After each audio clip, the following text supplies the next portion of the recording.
asubuhi.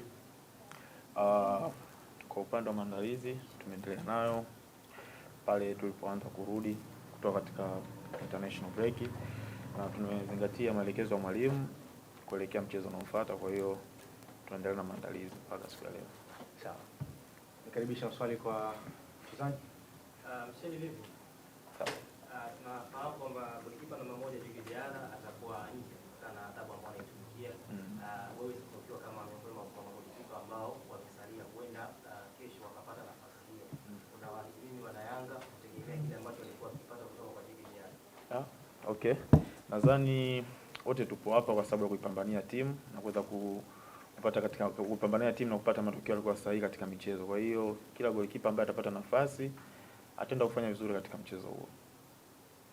Sawa, swali la pili bwana. Kwanza nadhani kwa sasa ligi yetu imekuwa bora sana, timu nyingi zimeimarika, zimekuwa vizuri, na kuiongelea mchezo uliopita nadhani mwalimu au walimu wameona na pia wanajua nini cha kwenda kufanya katika mchezo unaofuata kuweza kupata matokeo mazuri dhidi ya Tanzania Prison. Swali la mwisho kwa mchezaji. Nadhani hilo ni surprise kwa walimu kuelekea katika mchezo katika siku ya kesho, na hiyo ni kitu ambacho wenyewe wanakijua na kitakwenda kuonekana katika mchezo. Kwa hiyo ukiongelea hapa ni sahihi, lakini mabadiliko yapo kutokana na mchezo uliopita na lazima itakuwa hivyo.